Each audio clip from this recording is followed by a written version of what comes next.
ఆడకండి అన్నాడు. వైకుంఠపాలి వద్దు, మమ్మల్ని కొనసాగించండి అన్నాడు. అంటే మమ్మల్ని మింగద్దండి అని ప్రజలను విజ్ఞప్తి చేస్తా ఉన్నాడు. నువ్వేమో సూపర్ 6 అని చెప్తివి, ఎక్కలేని అబద్ధాలన్నీ కూడా హామీల రూపంలో వండి వార్చి ప్రజలను నమ్మించి మోసం చేసి ఓట్లు వేయించుకొని గద్దెనెక్కితివి. మరి నువ్వు వచ్చినాక చేసింది ఏమయ్యా అంటే, ఈ సంవత్సర కాలంలో చంద్రబాబు నాయుడు గారు ఈ రాష్ట్రాన్ని ఏ గతి పట్టించారంటే,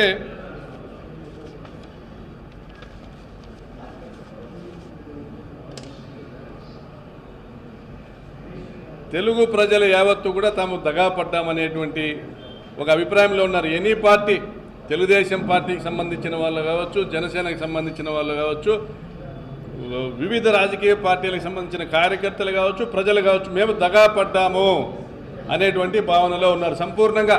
ఎందుకంటే జగన్మోహన్ రెడ్డి గారు ముఖ్యమంత్రి అయిన తొలి సంవత్సరం నుంచే ఇచ్చిన నవరత్నాల హామీలను అమలు పరుస్తూ వచ్చారు. ప్రత్యేకించి రైతు భరోసా అనేది రెండవ సంవత్సరం నుంచి అమలు చేస్తానని చెప్పిన రైతు భరోసాను కూడా మొదటి ఏడాదికే తీసుకొచ్చి 12,500 కాకుండా 13,500 ఇచ్చి 5 సంవత్సరాల పాటు 67,500 రూపాయలు ఇచ్చాడు ప్రతి రైతు పాస్బుక్కి. ఆయన చెప్పిన ప్రతి ఒక్క మాటను నిలబెట్టుకుంటా 5 సంవత్సరాల పాటు సంక్షేమ పథకాలను అందజేశాం. అది చేయూత కావచ్చు, ఆసరా కావచ్చు, రైతు భరోసా కావచ్చు, నేతన్న నేస్తం కావచ్చు, పెన్షన్లు కావచ్చు. సంక్షేమ పథకాల విషయంలో జగనన్న ఇచ్చిన మాట మీద కట్టుబడి 5 సంవత్సరాల పాటు కూడా ఒక సంక్షేమ ప్రభుత్వాన్ని నడిపినారు. ప్రజలను తమ కన్న బిడ్డల వలె చూసుకున్నారు. ఇది నా బాధ్యత అన్నాడు. జగనన్నకు వచ్చిన కష్టాలు ఎవరికీ రాలే. కోవిడ్ సమయంలో 78,000 కోట్ల పన్నుల రాబడి తగ్గిపోయినా, ఖజానా ఖాళీ అయినా ఇచ్చిన డేటు ప్రకారం సంక్షేమ పథకాలు అందించడమే కాకుండా ప్రతి ఇంటికి కూడా ఆశా వర్కర్లు పంపినారు, వాలంటీర్లను పంపినారు, ఇంటింటికి మెడిసిన్స్ అందుబాటులోకి తీసుకొని వచ్చినారు, ప్రతి కుటుంబానికి బియ్యం ఇచ్చారు, ప్రతి నెల 1,000 రూపాయల డబ్బులు ఇచ్చినారు. గ్రామ స్థాయిలో, మండల స్థాయిలో, జిల్లా స్థాయిలో ప్రత్యేక కోవిడ్ ఆసుపత్రులను ఏర్పాటు చేశారు, క్వారంటైన్లు ఏర్పాటు చేశారు. నరేంద్ర మోడీ గారు సైతం మెచ్చుకునేటువంటి విధంగా కోవిడ్ సమయంలో ఈ రాష్ట్రాన్ని కాపాడుకుంటూ వచ్చారు. దేశానికే ఆదర్శమయ్యారు. మరి అభివృద్ధి చేయలేదంటే, అభివృద్ధిలో కూడా హార్బర్లు నిర్మించారు, పోర్టుల నిర్మాణం చేపట్టారు, మెడికల్ కాలేజీల నిర్మాణం చేపట్టారు, పోలవరం గేట్లు బిగించి పోలవరానికి రూపును తీసుకొచ్చారు, వెలుగొండను దాదాపు పూర్తి చేశారు. గండికోట నుండి చిత్తూరు జిల్లాకు నీరిచ్చేదానికి గాలేరు నగరి ద్వారా హంద్రీనివాకు లింక్ చేసేటువంటి ప్రాజెక్టును ప్రారంభించి 2,000 కోట్ల రూపాయలు ఖర్చు పెట్టారు. అనేక అభివృద్ధి కార్యక్రమాలు, సచివాలయాలు, ఆర్బీకేలు, వెల్నెస్ సెంటర్లు, అనేక అభివృద్ధి కార్యక్రమాలు చేశారు. చెప్పుకోవడానికి 100 ఉన్నాయని జగన్ గారు చెప్పుకోవడానికి 100 ఉన్నాయి. మరి ఈ 1 సంవత్సర కాలంలో ఏం చేశారు మీరు చంద్రబాబు నాయుడు గారు? చెప్పుకోవడానికి ఏమున్నాయి? చెవులో పూలు పెట్టడం తప్ప నిన్న మీరు ఏం చేశారు? మీరు లోకేష్ బాబు గారు నిన్న తగ్గేదేలే అంటే అన్నాడు. తగ్గేదేలే అంటే మా గొంతు మేము కోసుకోవడంలో మేము తగ్గేదే లేదన్నట్టు కనపడతా ఉంది. సంవత్సరంలోనే తెలుగుదేశం పార్టీ పరిస్థితి ఆగమ్యగోచరంగా ఉంది. అక్కడికి వచ్చినటువంటి కార్యకర్తలే 170% మంది వాళ్ళ ఎమ్మెల్యేల మీద విరుచుకుపడుతున్నారు. ఒక సర్వేలో తేలింది. 170% మంది మహానాడుకు వచ్చినటువంటి టీడీపీ కార్యకర్తలు వారి ఎమ్మెల్యేల మీద విరుచుకుపడతా ఉన్నారు. మరి ఈయన సూపర్ 6 అమలు చేయలే, అప్పుడే 6 శాసనాలు అంటున్నారు. ఇప్పుడు రాష్ట్రానికి రాసిన మరణ శాసనం చూస్తున్నాం. సూపర్ 6 అమలు చేయలేదు, కానీ నేను అన్నీ అమలు చేసినానని చెప్తాడు చంద్రబాబు నాయుడు. మరి ఆయనకు ఆల్జీమర్ స్పీక్స్కి వెళ్ళిందా? మరి ఆయన పరిస్థితి ఏంటో లోకేష్ బాబు మరి కుర్చీని లాక్కునేటువంటి టైం వచ్చిందా?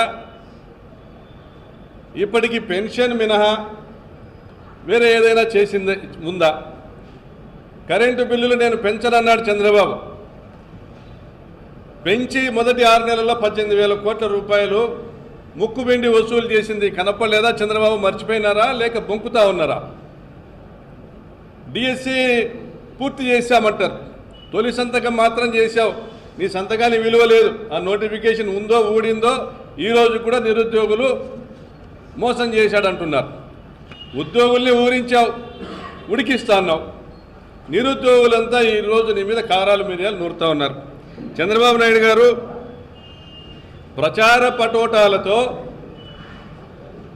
ఆర్భాటాలతో, వికృత చేష్టలతో, వికటహాసాలతో వైఎస్ఆర్ కాంగ్రెస్ పార్టీ కార్యాలయాలను కూల్చివేతలతో మొదలుపెట్టావు నీ ప్రభుత్వం.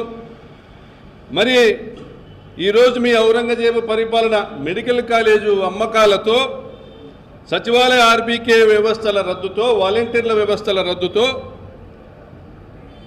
వెనుకబడిన ప్రాంతాల తాగు సాగునీటి ప్రాజెక్టుల రద్దుతో, మహిళా సాధికార వ్యవస్థను నిర్వీర్యం చేయడంతో, విద్యార్థుల భవిష్యత్తును చిదిమేస్తూ, ఉన్న ఉద్యోగాలు రద్దు చేస్తూ, నిరుద్యోగులను మోసం చేస్తూ, మీరు వ్యవస్థలన్నింటినీ నాశనం చేసి, ఈ రాష్ట్రంలో వ్యవస్థలన్నింటి కనపడటంలే, లా అండ్ ఆర్డర్ అనేటువంటి పదానికి అర్థమే తెలియని పరిస్థితుల్లో ప్రజల్ని నెట్టి పోలీసులు మీ గోర్ఖాలుగా వాడుకొని ఈరోజు ఒక అరాచక రాజ్యాన్ని, మీ రౌడీ రాజ్యాంగాన్ని ఏర్పాటు చేసి ఒక గూండా రాజ్యాన్ని ఏర్పాటు చేశారు రాష్ట్రంలో.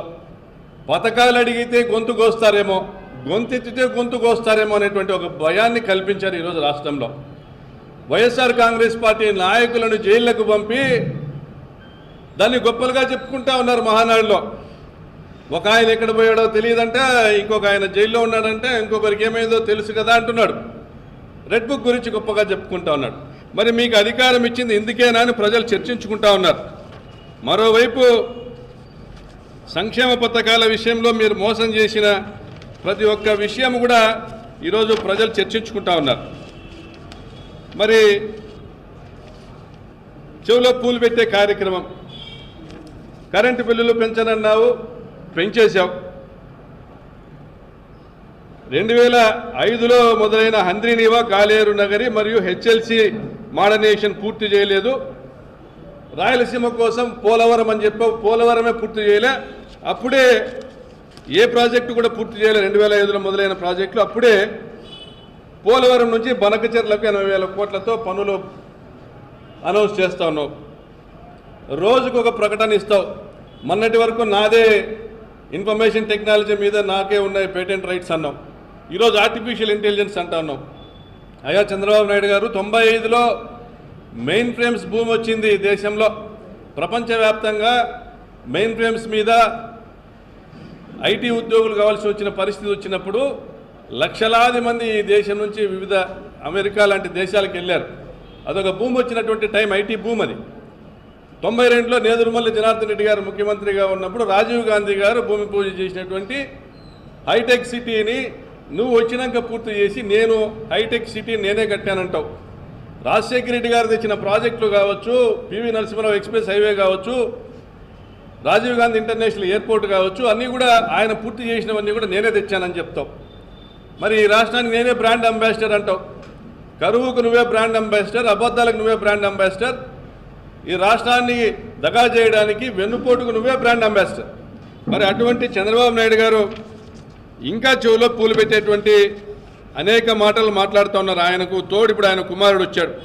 కాబట్టి ప్రజలారా మేము గమనించి చెప్తా ఉన్నది ఒకటే, వైకుంఠపాలి తప్పదు. చంద్రబాబు నాయుడు గారు ఆలోచన 3 లక్షల కోట్ల రూపాయలు నేరుగా పేదలకు ఇచ్చిన జగన్మోహన్ రెడ్డినే ఓడించిన జనానికి మనం పథకాలు ఎందుకు ఇవ్వాలనే ఆలోచనలో ఆయన ఉన్నాడు.